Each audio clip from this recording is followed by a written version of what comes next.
Always groom yourself. शेव करना, नहाना, एक अच्छा हेयर कट कराना, अपनी बॉडी को अच्छे से ग्रूम करना, ये कॉन्फिडेंस बूस्ट करने का एक बेस्ट तरीका है। क्योंकि जब आप अपने आप को ग्रूम करते हो, अपने लुक को चेंज करके क्लीन और फ्रेश फील करते हो, तो ये आपकी सेल्फ इमेज और सेल्फ कॉन्फिडेंस को इमीडिएटली इंक्रीज कर देता है। बिल्कुल वैसा जैसे जब आप अपना न्यू हेयर कट या शेव करवाते हो या किसी स्पेशल ओकेजन के लिए तैयार होते हो।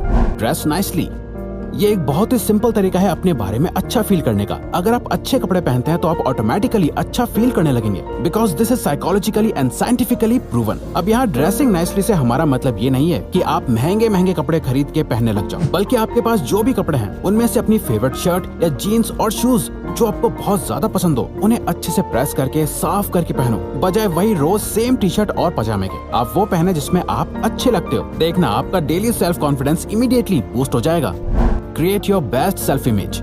दोस्तों, जैसा हम सोचते हैं वैसे हम बन जाते हैं, और हमारी सेल्फ इमेज हमारी नजरों में कैसी है ये हमारे सारे छोटे बड़े डिसीजंस को इम्पैक्ट करता है। हम बाहर से कितने कॉन्फिडेंट दिखते हैं ये तभी दिखता है जब आप अंदर से मेंटली भी कॉन्फिडेंट फील करते हैं। अगर आपकी इमेजिनरी मेंटल इमेज ही कॉन्फिडेंट नहीं है तो आप कभी कॉन्फिडेंट फील नहीं कर पाएंगे। तो अपने आप को इमेजिन करो कि आप कल से नहीं बल्कि आज से ही कॉन्फिडेंट हो, और आपका बेस्ट वर्जन कैसा होगा वैसा बनने की कोशिश करो। वो कैसे होगा वो आपको नेक्स्ट पॉइंट में पता चलेगा।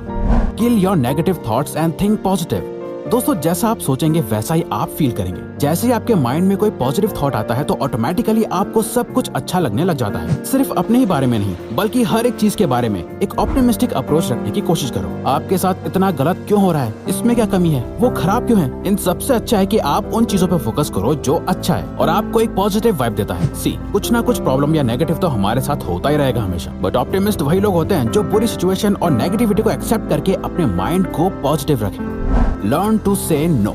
दोस्तों, याद करो आपने लास्ट टाइम कब किसी को नो या ना बोला था। जब आपको किसी ने बहला फुसला के आपसे कोई काम ना कराया हो, बल्कि आपने खुद अपनी मर्जी से अपना डिसीजन लिया हो, और आपको जो चीज पसंद नहीं है आपने हिम्मत करके उस चीज के लिए ना कहा हो। इससे आपने अपने सेल्फ कॉन्फिडेंस को बूस्ट होता हुआ खुद फील करा होगा। किसी भी काम या पर्सन को नो बोलने से आप प्राइड से भर जाते हो, जो आपके सेल्फ कॉन्फिडेंस को बढ़ाता है। पर आपको हर किसी को हमेशा नो नहीं बोलना है, बल्कि जब आपको लगता है कि ये मैं नहीं करना चाहता, ये मेरा टाइम वेस्ट करेगा या ये काम मेरे बिना भी हो सकता है, तो आपको नो बोलने से पीछे नहीं हटना चाहिए। Get to know yourself।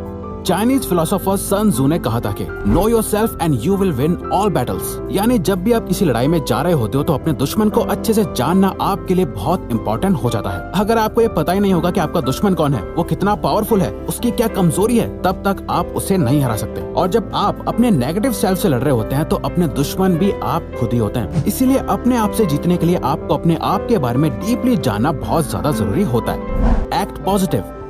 Positive सोचने के साथ साथ आपको पॉजिटिव एक्शंस लेना भी बहुत जरूरी होते हैं। यानी आपके पास डेली रोज हर समय तो ऑप्शंस होते हैं चूज करने के लिए। या तो आप उस टाइम इंस्टेंट ग्रेटिफिकेशन में नेगेटिव एक्शंस ले सकते हो, या लॉन्ग टर्म का सोच के पॉजिटिव एक्शन। आप रोज जितने ज्यादा पॉजिटिव एक्शंस लोगे उतनी ही पॉजिटिव डायरेक्शन में आपकी लाइफ जाएगी, और जितना आप अपने आप को आगे अपनी लाइफ को पॉजिटिव होता हुआ देखोगे उतना ही आपका सेल्फ कॉन्फिडेंस भी धीरे धीरे बढ़ता जाएगा। Be kind and generous.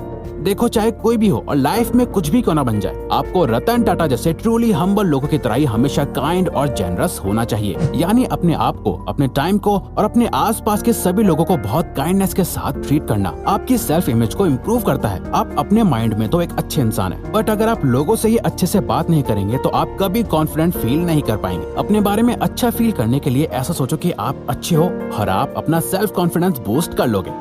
Gate prepared.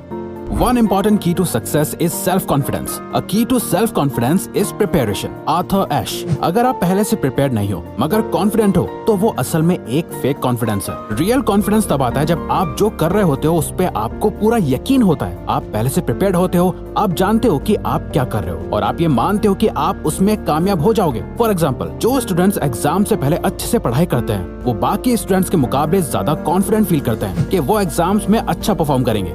Know your principles and live them।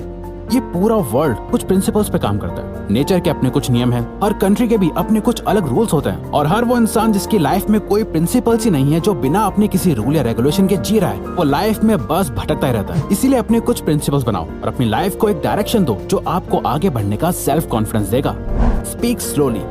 एक बहुत ही सिंपल लेकिन इफेक्टिव ट्रिक है। किसी से भी बात करते हुए जब आप धीरे धीरे और आराम से बोलने लगते हो तो लोग आपको ध्यान से सुनते हैं। जितने भी कॉन्फिडेंट लोग होते हैं, आपने खुद देखा होगा, वो कभी भी जल्दी जल्दी बात नहीं करते। वो धीरे धीरे आराम से बोलते हुए अपनी बात रखते हैं और ये उनके कॉन्फिडेंस को भी दिखाता है। Stand tall. According to National Institute of Health, around 80% लोगों का बॉडी पोस्चर बहुत खराब होता है, जिस वजह से उन्हें बहुत प्रॉब्लम भी आती है। जिनमें से एक प्रॉब्लम ये भी है कि उनका कॉन्फिडेंस लेवल भी बहुत कम हो जाता है। वहीं जो इंसान सीधा खड़ा होता है, अपनी बैक स्ट्रेट रख के और चेस्ट बाहर निकाल के खड़ा होता है, वो ज्यादा कॉन्फिडेंट भी दिखता है और फील भी करता है। इवन साइकोलॉजिस्ट कहते हैं कि सुपरमैन पोज में खड़े होते लोगों का कॉन्फिडेंस एकदम से बूस्ट हो जाता है।